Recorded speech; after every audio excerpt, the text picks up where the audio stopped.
झारखंड को नव चुनावी साल में बड़े फैसले की तैयारी। 2020 से पहले सरकारी जमीन पर बसे भूमिहीनों को मिलेगा पट्टा। मध्य प्रदेश में सरकारी जमीन पर काबिज गरीब आवासहीनों को निशुल्क पट्टा देकर जमीन का मालिक बनाने के लिए शिवराज सरकार तैयारी कर रही है। बता दें, प्रदेश में शासकीय जमीन पर काबिज गरीब आवासीय को निशुल्क पट्टा देकर जमीन का मालिकाना हक देने के लिए मध्य प्रदेश नगरीय क्षेत्रों के भूमिहीन व्यक्ति अधिकारों का प्रदाय किया जाना अधिनियम 1984 बना हुआ है। इसमें अभी तक केवल 31 दिसंबर 2014 तक के काबिज ही पात्र ही माने गए हैं। अब अवधि के बाद शासकीय जमीन पर रहने वालों को कोई पट्टा नहीं दिया गया है और फिलहाल में अतिक्रमण कोई की श्रेणी में आते हैं। अब सरकार इस अधिनियम में पात्रता की अवधि बढ़ाकर 31 दिसंबर 2020 करने जा रही है। मतलब इस अवधि तक सरकारी भूमि पर काबिज गरीब भूमिहीन आवासहीन व्यक्तियों को सरकार जमीन का निशुल्क पट्टा जारी कर उन्हें जमीन का मालिकाना हक दिलाएगी। जियो ट्यून 5G अब तक मध्य प्रदेश में 9 शहरों और देश के 257 शहरों में शुरू, रतलाम, रीवा, सागर और छिंदवाड़ा में लॉन्च। रिलायंस जियो ने आज मध्य प्रदेश के 4 प्रमुख शहरों रतलाम, रीवा, सागर और छिंदवाड़ा में जियो टू 5G सेवा लॉन्च करने का ऐलान किया। जियो इन चारों शहरों में जियो टू 5G सेवा लॉन्च करने वाला पहला और एकमात्र ऑपरेटर है। इसके साथ ही मध्य प्रदेश के 9 शहरों में अब तक जियो टू 5G सेवा लॉन्च हो चुकी है। इससे पहले इंदौर, भोपाल, ग्वालियर, जबलपुर और उज्जैन में 5G सेवा शुरू हो चुकी है। इन शहरों के ग्राहकों को विश्व स्तरीय सुविधा और बेहतर टेलीकॉम नेटवर्क मिलेगा। शिवराज बोले, मध्य प्रदेश की बेटियां मांग रही कांग्रेस के छल का जवाब। मध्य प्रदेश के मुख्यमंत्री शिवराज सिंह चौहान ने आज कहा कि कांग्रेस ने पिछले विधानसभा चुनाव में झूठ पत्र बनाकर जनता को ठगा और प्रदेश की बेटियां उनसे किए छल का जवाब मांग रही है। चौहान ने संवाददाताओं से चर्चा के दौरान कहा कि मुख्यमंत्री कन्यादान योजना के अंतर्गत कमलनाथ ने घोषणा की कि 51,000 रुपए की राशि एक बेटी के विवाह पर देंगे। विवाह हो गया, बेटी ससुराल चली गई, भांजे भांजियों का जन्म तक हो गया, पर 51,000 रुपए नहीं पहुंचे। उन्होंने कहा कि बेटियां इस छल का जवाब मांग रही है। जहां नहीं बीजेपी की सरकार, उन राज्यों को पीएम मोदी की इस योजना का सबसे ज्यादा लाभ। स्वास्थ्य मंत्रालय ने जारी किया आंकड़ा। आयुष्मान भारत पीएम जन आरोग्य योजना के तहत गैर बीजेपी राज्य राजस्थान, छत्तीसगढ़ और केरल अस्पताल में भर्ती होने वालों में सबसे आगे हैं। संसद में स्वास्थ्य मंत्रालय द्वारा साझा किया गया डेटा दिखाता है सभी राज्यों से करीब 1.08 करोड़ लोग इस योजना के तहत भर्ती हुए हैं। पश्चिम बंगाल, ओडिशा और राष्ट्रीय राजधानी क्षेत्र दिल्ली को छोड़कर इस योजना का हिस्सा नहीं है। फिर बढ़ेगा कुनबा। 18 फरवरी को 8,250 किलोमीटर का सफर तय कर कुनो नेशनल पार्क पहुंचेंगे 12 और चीते, तैयारियां पूरी।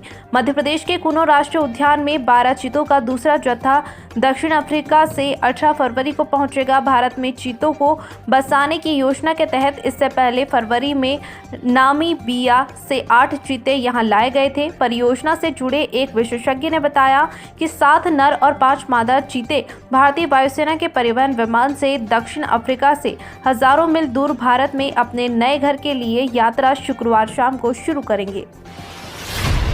आईटी पार्क में प्रोजेक्ट लगाने वाले 116 निवेशकों के काम की तैयारी होगी। कुंडली। तिलवारा स्थित आईटी पार्क में किस प्लॉट धारक ने कौन सा कार्य कब शुरू किया है, इसका भौतिक परीक्षण करने के लिए भोपाल से अधिकारी आएंगे। देखा जाएगा कि निवेशकों ने जो योजना प्रस्तावित की है उसके अनुसार कार्य किया जा रहा है या नहीं। इसके साथ ही मौके पर चल रहे कार्यों को भी जांचा जाएगा ताकि आईटी पार्क की प्रगति की समीक्षा की जा सके। अधिकारी प्रदेश भर में संचालित आईटी पार्कों के हाल भी देखने के लिए दल जाएगा। इस दौरान भौतिक परीक्षण के साथ ही पार्क में जिन निवेशकों को जमीन लिए 3 साल या इससे अधिक समय हो चुका है उसके कामों की जांच होगी। Madhya Pradesh state electronics development corporation limited के इस निर्णय के बाद निवेशकों में हड़कंप है।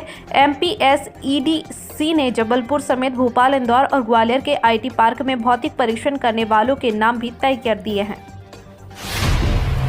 केंद्रीय मंत्री तोमर का बयान, कहा एमपी में कांग्रेस की ओर से सीएम चेहरा कोई भी हो जीतेगी बीजेपी ही। केंद्रीय कृषि मंत्री नरेंद्र सिंह तोमर मंगलवार को एक दिवसीय दौरे पर ग्वालियर पहुंचे। यहां एयरपोर्ट पर उनके समर्थकों ने जोरदार स्वागत किया। उसके बाद केंद्रीय मंत्री नरेंद्र सिंह तोमर ने मीडिया से बातचीत की। आगामी विधानसभा चुनाव को लेकर केंद्रीय मंत्री नरेंद्र सिंह तोमर मीडिया से बातचीत करते हुए उन्होंने कहा कि साल 2023 के विधानसभा चुनाव में बीजेपी की बड़ी जीत होगी। मध्य प्रदेश वन कर्मचारियों ने कलेक्ट्रेट पहुंचकर मुख्यमंत्री के नाम सौंपा ज्ञापन। प्रदेश के साथ साथ नीमच जिले में भी मध्य प्रदेश वन कर्मचारी संघ ने अपनी लंबित मांगों के निराकरण को लेकर चरणबद्ध आंदोलन प्रारंभ कर दिया है, जिसको लेकर वन कर्मचारी संघ ने मुख्यमंत्री के नाम एक ज्ञापन कलेक्टर प्रतिनिधि को सौंपा है। जानिए क्या है मामला। उन्होंने बताया कि मध्य प्रदेश के विभिन्न अंचलों में पदस्थ कार्यपालक वन कर्मी जो कि समाज के अंतिम बिंदु पर रहकर 24 घंटे वन एवं वन्य प्राणियों की सुरक्षा में लगे हुए हैं।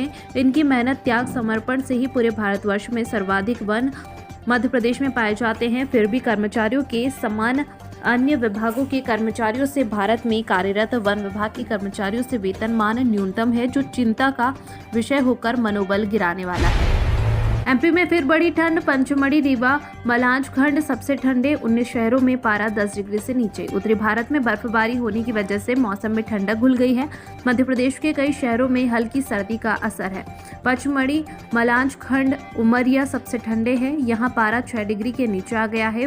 वहीं प्रदेश के 19 शहरों में पारा 10 डिग्री से नीचे रहा। महाशिवरात्रि तक मौसम ऐसा ही रहने का अनुमान है, क्योंकि 15 फरवरी के बाद पश्चिमी विक्षोभ एक्टिव हो रहा है, जिसका असर प्रदेश के विभिन्न हिस्सों में देखने को मिलेगा। अध्यक्ष जयंत चौधरी बोले, भाजपा के लिए हमारे दरवाजे बंद, जातिगत जनगणना को बताया सही। राष्ट्रीय लोकदल के अध्यक्ष जयंत चौधरी ने कहा कि लोकसभा चुनाव 2024 में भाजपा के साथ उनके गठबंधन की कोई संभावना नहीं है। वे समाजवादी पार्टी के साथ बने हुए हैं और आगे भी बने रहेंगे। उन्होंने कहा कि उनके दरवाजे भाजपा के लिए हमेशा के लिए बंद हो चुके हैं और दोनों दलों के साथ आने की कोई संभावना नहीं है। वे राष्ट्रीय लोकदल और गठबंधन को मजबूत बनाने का काम करेंगे। उन्होंने आरोप लगाया कि वर्तमान केंद्र यूपी सरकार किसानों के हितों के लिए असंवेदनशील है और अब तक गन्ना मूल्य घोषित नहीं किया गया है। उन्होंने कहा कि किसानों के हितों के लिए उनकी लड़ाई जारी रहेगी।